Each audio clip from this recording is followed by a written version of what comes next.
Slip into the featherweight headphones, pop in your favorite cassette, and you'll not only hear the music, you'll feel it all over. This is my new Chevy wagon with flip-down seats.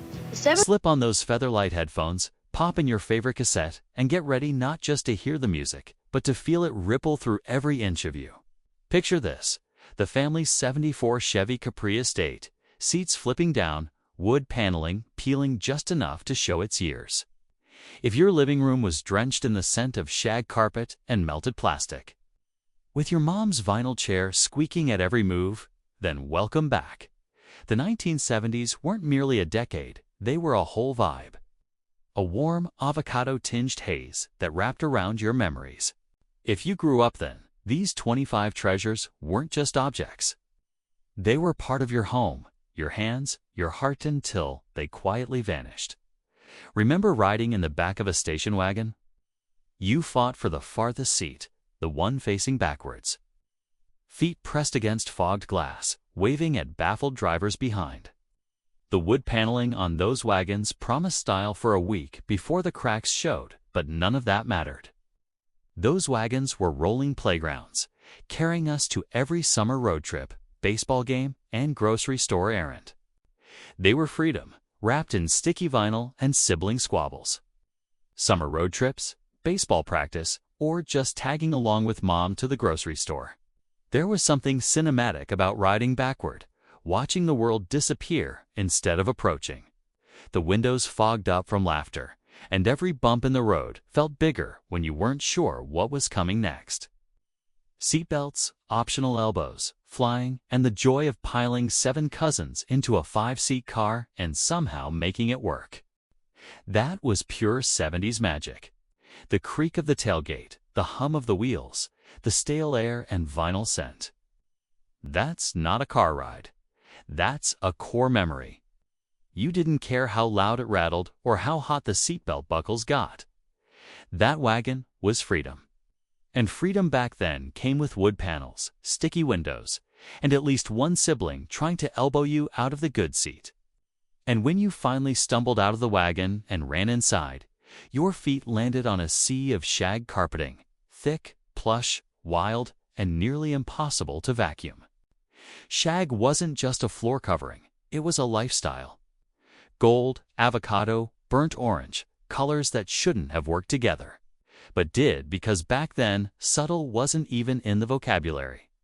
This wasn't carpet, this was terrain. It swallowed toys, trapped secrets, and somehow always felt warm under your toes.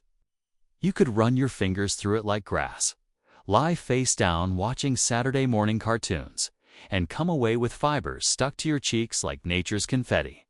And it wasn't just in the living room. It crept up the stairs. It covered entire hallways.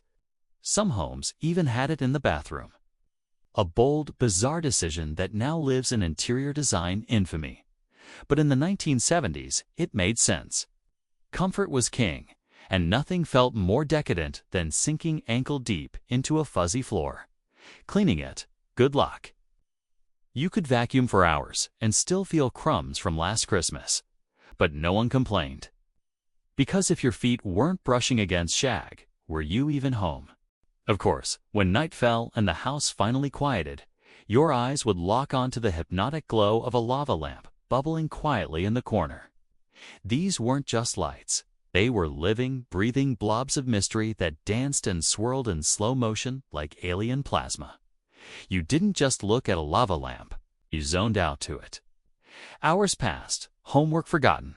Minds drifted into daydreams as pinks turned to purples and blobs stretched, twisted, then melted back into themselves. They lived in bedrooms, basements, and rec rooms, each one a quiet companion to bored kids and introspective teens. No one knew how they worked. No one asked. You just knew you had to let it warm up, and once it started moving, the world faded away. It was mood lighting before that was a thing. Therapy in a bulb. And for some of us, the closest thing we ever got to meditation. You can keep your LED strips. Give us one glass tower of glowing goo and a beanbag chair, and we re-good for the night. And if you wanted music to match the mood, you slid in a chunky 8-track tape. That unmistakable clunk as it locked into place meant you were about to hear magic. You couldn't skip tracks. You couldn't rewind. You just listened from start to finish, whether you liked the song or not. And that click in the middle of a song. Iconic, it was the soundtrack of road trips, house cleaning, and backyard cookouts. 8 tracks weren't convenient, but they had soul. You'd stack them up in the glove box or a crate beside the stereo. Half of them unlabeled, others with smeared handwriting like Disco Mix or Dad's Tunes. Every house had a few. Every car had that weird slide-in player bolted under the dash. And every kid grew up knowing how to pull it out and blow dust off the edge before shoving it back in with hope and just a bit of force. It wasn't polished, it wasn't perfect. But when that tape hit just right and the player didn't eat it, it was magic. Now, if your dad was really serious about sound, you might have had a real tape recorder. This thing looked like it belonged at NASA or in a Cold War spy movie. 2 spinning wheels, miles of brown tape, glowing buttons, and that mesmerizing hum. It was less of a music player and more of a sacred ritual. You weren't allowed near it. Maybe, just maybe, you could stand close and watch as the reels spun hypnotically. Dad would carefully thread the tape, push a few buttons, and sit back like a pilot, initiating takeoff. The sound was crisp, clean, real, like the band was in the room. The reels would slowly unwind, spilling song after song as the machine clicked and worried. If it jammed, there'd be a panic. If the tape snapped, it was like someone slashed a painting. You didn't fix it. You mourned it. But when it worked, oh, when it worked, it was music in its purest form. Warm, full, alive. The kind of sound that made you stop talking and just listen. There was a whole ceremony using a rotary dial phone. First, you had to find it, usually mounted on the kitchen wall with a 10FT cord stretched halfway into the living room. Then came the dialing itself. Pick up the heavy receiver. Listen for the dial tone. Yes, that was a thing. And slowly rotate the dial for each number. If you messed up, even once back to square one, that circular dance wasn't just tactile. It was personal. The rhythm of each call had a vibe. Fast for friends, slow and hesitant for the school principal. And while the numbers clicked back into place, you had time to think, to hesitate, to rehearse. Unlike today's instant messaging, this was communication with weight. And don't forget the cord, always tangled. You'd wrap it around your finger, stretch it into the hallway for a sliver of privacy, or yank it when someone tripped over it. Phones weren't mobile, but the chaos sure was. And when someone hung up in frustration, that slam of the receiver into its cradle echoed like thunder through the house. When reality got boring, you reached for your Viewmaster. You would have a chunky red binocular device that could teleport you across the globe or into a Saturday morning cartoon in seconds. You'd slot in the cardboard reel, peer through the lenses, and click. Suddenly, you weren't sitting on your shag carpet. You were on a Disney jungle cruise or exploring outer space. The images were crisp, glowing, and weirdly 3D. And that tiny plastic wheel with the thumb switch. It felt like holding a time machine. Reels came in packs. Cartoons, nature, landmarks, fairy tales. Some were exciting, others educational, but all of them had one thing in common: magic. You never viewed just one. It was a whole stack clicking from one dimension to the next, like flipping TV channels with your fingers. And when one reel was done, you flipped it over and started again, until the light changed or your sibling demanded a turn or dinner was called. But even then, the Viewmaster waited, always ready to escape the real world, one image at a time. You were untruly ready for school without your medal. Lunchbox decorated in cartoon glory and dented from one to many backpack drops. It clanged when it hit the floor. It tired of last week's tuna, and it was glorious. Inside was a treasure, a matching thermos that doubled as a cup, a folded paper towel your mom used instead of a napkin, and a sandwich wrapped in wax paper. Sometimes the thermos leaked. Sometimes it smelled weird, but it always made the whole lunch feel like an event. Those boxers told the world who you were: Scooby-Doo kid, Star Wars fan, or Brady Bunch loyalist. They weren't just for food. They held crayons, stickers, secrets, and yes, sometimes a bruised banana no one ever ate. And when lunch was over, you'd snap it shut and carry it like a badge of honor. Scratches, stickers, mystery smells, each one earned through experience.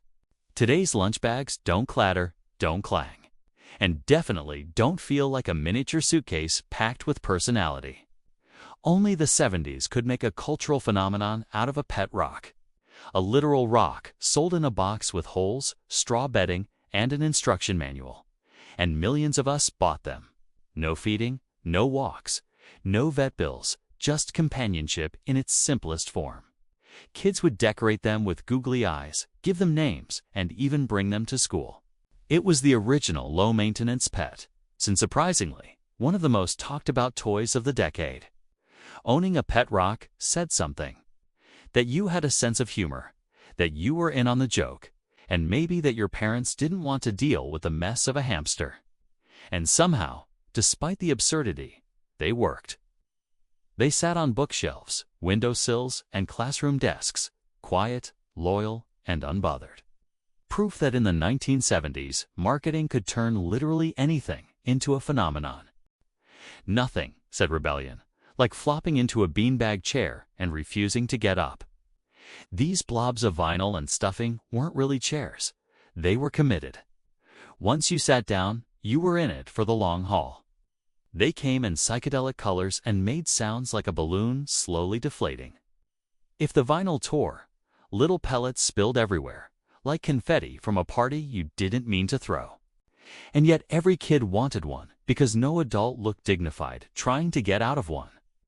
Beanbag chairs weren't about posture, they were about the vibe. You could sprawl, roll, twist, or bury yourself entirely. Perfect for watching cartoons, playing Atari, or just sulking about your chores. And if you had to, game on. Beanbag battles, launch zones, fort walls. They weren't just furniture. They were playing. And as soon as one flattened out from too much love, you begged your parents for another. Because comfort this chaotic couldn't be found in anything with legs. Walk into any 1970s living room and look up. Odds are you'd spot a macro plant hanger swaying in the corner like a homemade jungle trap. These weren't just decorations. They were proof that your mom had taste, time, and a stack of Reader's Digest patterns. Knotted with care and dangling from ceiling hooks, they held ferns, spider plants, and sometimes entire terrariums. The yarn was often tan, maybe mustard yellow or even rust orange, always matching the drapes or that oversized owl wall art. Some had beads, some had fringes. Some were so elaborate they looked like fishing nets on vacation. But they all had that handmade feel. Even if they were store-bought and they screamed peace, love, and slightly overwatered greenery. Macra didn't stop at plants either. Shelves, curtain ties, wall hangings, there was no limit. And while today's versions lean boho chic, back then they just said, this room needed a vibe. If you ever stood up and felt your skin peel away from the furniture, congratulations. You've survived the plastic couch cover era. These vinyl shields were meant to protect your grandma's good couch from wear and tear. What they actually did was turn your living room into a sweaty greenhouse. They squeaked when you shifted. They crinkled when you sat. And in the summer, forget it. It's one wrong move and you were branded like cattle. But they stayed because those couches were sacred, floral, tufted, and often untouched by bare human skin. Thanks to these shiny, heat-trapping barriers, you'd dare your cousin to jump on one and slide. You'd giggle when your legs stuck, and every once in a while, someone would try to take them off, only to be met with scandalized gasps from the older generation. Protect the couch at all costs, even if it means sacrificing comfort, dignity, and the back of your thighs. Dinner in the 1970s could be a full-on event thanks to the magical, mystical fondue set. A big, bubbling pot of cheese, or sometimes chocolate, took center stage with guests skewering chunks of bread, fruit, or mystery meat, and dunking them like it was some kind of culinary baptism. These sets were proudly displayed in their original boxes, gifted at weddings, or passed down like sacred relics. They came with color-coded forks, a little stand with a flame, and a guarantee that someone would either double dip or drop something into the pot and fish for it like a gold miner. Fondue wasn't just a meal. It was an experience, slow, interactive, and slightly dangerous. There was an art to twirling the cheese just right, and a strategy for not burning your tongue. And if you were really fancy, you had more than one set. Cheese for starters, chocolate for dessert. These days, we microwave and dash. But back then, fondue brought people together one gooey bite at a time. Only the 70s would hand kids to rock-hard acrylic balls on a string and say, "Go have fun." Click-clack balls, also known as clackers, were noisy, dangerous, and completely irresistible. You'd hold the middle string and whip the balls up and down, trying to get them to hit each other above and below your hand. When it worked, it made a satisfying clack-clack-clack rhythm. When it didn't, it made contact with your wrist, your eye, or whatever unlucky part of your body got in the way. Kids wore bruises like medals of honor. Schools banned them. Parents hid them. Hospitals probably had a wing just for clacker injuries, but we loved them. The brighter and sparklier, the better. Some even had air bubbles inside, like marbles, that went rogue. They weren't just toys. They were training tools for pain tolerance, coordination, and ignoring adult warnings. Long before you could download an app or stream a 3D shooter, there was Pong, a home video game so simple it was almost zen. 2 white paddles, 1 white dot, a black screen, and endless glorious blip-blip sounds. The Atari console that hosted Pong wasn't flashy. It had knobs instead of joysticks. It required real TV tuning, not HDMI cables. And yet, it blew our minds. This was the future, and it lived right next to the lava lamp. You'd sit cross-legged on the floor, turn the knob, and send that dot bouncing back and forth like digital tennis. It was slow, repetitive, and totally addictive. You didn't need high scores. You just needed to not lose. And every once in a while, the dot would get caught in a glitch, bouncing endlessly in a corner. That was your break. Go grab a snack, come back, and the game would still be going. Pong wasn't flashy. It didn't need to be. It was the moment pixels meant fun, and it changed everything. If you grew up thinking sleeping meant staying mostly still, you clearly didn't have a tour waterbed. These squishy, sloshy beds were a 1970s status symbol. Part mattress, part novelty ride. Lying down on one felt like surrendering to the ocean. The bed would shift under your weight, ripple when you rolled over, and occasionally make gurgling sounds that reminded you there was an entire ecosystem under your sheets. For kids, it was magic. For adults, it was a chiropractor's nightmare. And let's not forget the heating system. Some waterbeds came with internal heaters to keep the bed warm in the winter. If you were lucky, it worked. If not, it felt like napping on a cold soup. Making the bed was an Olympic event. Fitted sheets didn't really fit. Corners popped loose. And you had to avoid puncturing the vinyl with anything sharp unless you wanted to flood the bedroom. At 2:00 a.m., still, for a brief, glorious moment, sleeping on a giant bag of water felt like the future. A wavy, unpredictable, oddly cozy future. In a world before reward points and online cashback, there were no green stamps. You didn't earn them with clicks. You earned them with groceries, gas, and patience. Cashiers would hand you a stack of green stamps with every purchase. Then you'd go home, peel them off the backing, and stick them into stamp books with a level of care usually reserved for fine art. Page after page, you filled those books with dreams. Toasters, blenders, maybe even a lawn chair if you saved enough. It wasn't instant gratification. It was a long game. But flipping through the redemption catalog was a family event. You circled items, made your case, and fantasized about finally trading in 10 full books for that fondue set. Eventually, you'd walk into an S&H redemption center, clutching your stamp-filled bounty like a briefcase full of cash. And you'd walk out with a brand new popcorn popper and a grin that lasted all week. Some candies melted, others crunch, but only one exploded. Inside your mouth, no less. Pop Rocks were less of a snack and more of a science experiment. Gone deliciously right. Tear open the packet, pour the pebbles into your mouth, and wait. Instantly, they'd start fizzing, snapping and cracking like fireworks against your tongue. It felt like eating lightning, and we loved it. Some kids swore if you mixed Pop Rocks with soda, you'd explode. Others dared you to chew with your mouth open so they could hear the show. Either way, Pop Rocks weren't just candy. They were conversation starters. They came in neon packets with flavors like strawberry, watermelon, and blue raspberry. And once you had them, you didn't need anything else for a while. You just sat there, eyes wide, mouth popping like a firecracker. They didn't last long, but neither did disco. And we're still talking about both. Before megaplexes and reclining seats, movie night meant piling into the car and heading to the drive-in theater.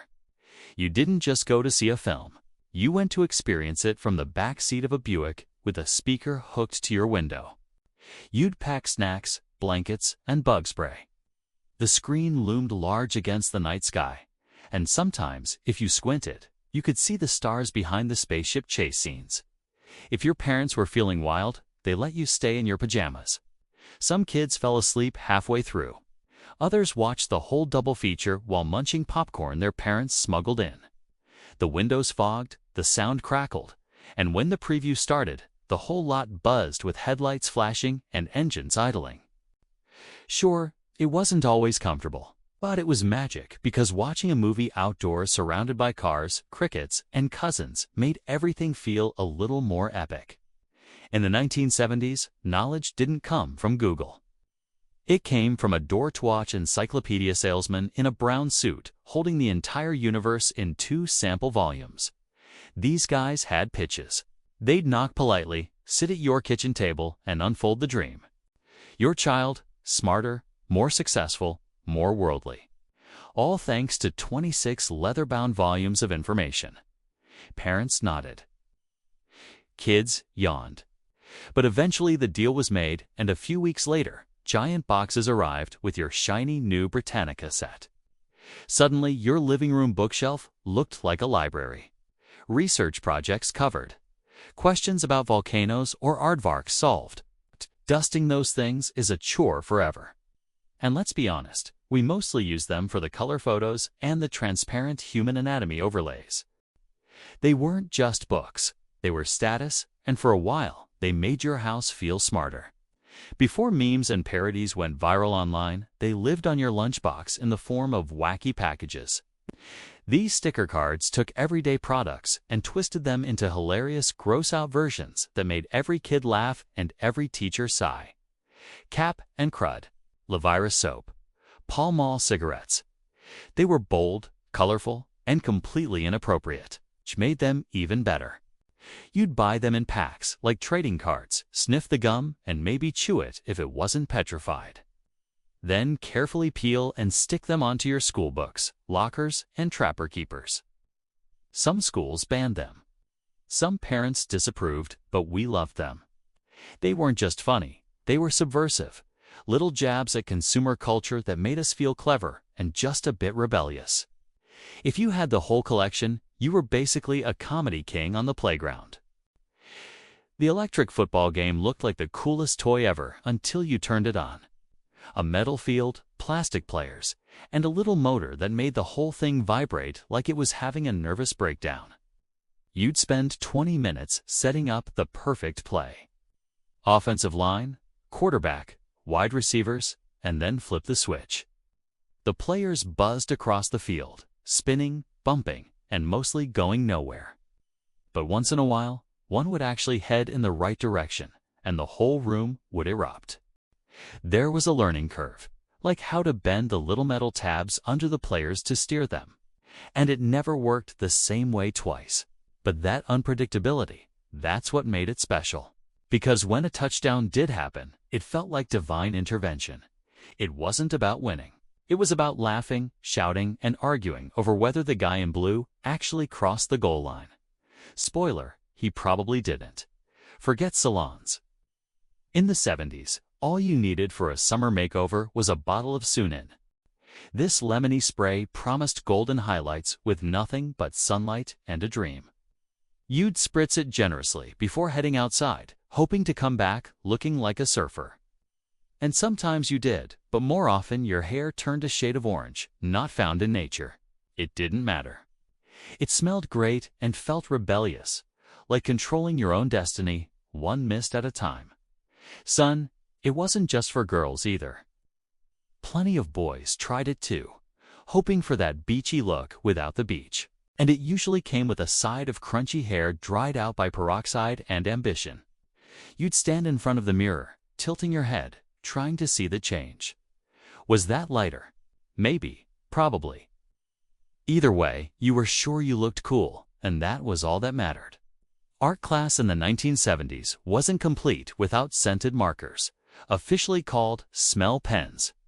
These brightly colored felt tip markers didn't just color your paper. They filled the room with sugary synthetic smells that hit like a candy store in your nose. There was cherry, grape, licorice, lemon, and that one weird brown one that might have been root beer. Kids would hoard their favorites, trade them like currency, and sometimes sniff them so much it gave them a headache. You didn't even have to draw. Just uncapping them was enough fun. You'd compare smells, rank them, and occasionally sneak. A whiff during math class. Teachers hated them. We couldn't get enough. The caps always got lost. The ink dried up too fast. But for a few glorious minutes, your notebook smelled like dessert. And that was worth every sticky finger. Before online wish lists and Amazon Prime, there was the Christmas catalog. Thick, glossy, and stuffed into your mailbox around October. It was the most anticipated reading material of the year. Sears, J.C. Penney, Montgomery Ward, each one 100 pages of possibility. You didn't just flip through it, you studied it. Circled toys in red pen, dog-eared pages, made your case to your parents like a lawyer with a closing argument. That toy section, legendary dolls, race cars, board games, and new tech-like calculators and tape decks. It was a treasure map, a dream generator, and a time killer. All in one, you'd lie on the carpet, stomach down, catalog spread out in front of you, and build your dream haul. Then maybe sneak back later, open it to the same page, and wish just a little harder. That catalog wasn't just paper, it was magic. And the holidays never really started until it arrived. If even one of these brought a memory rushing back, maybe the fizz of Pop Rocks or the rattle of a drive-in movie speaker. Tell us in the comments what you remember most from the 70s. And if you want more memory lane marathons, check out our playlist, Things Every Kid Lived Through. Tap into the nostalgia next door. The journey doesn't end here.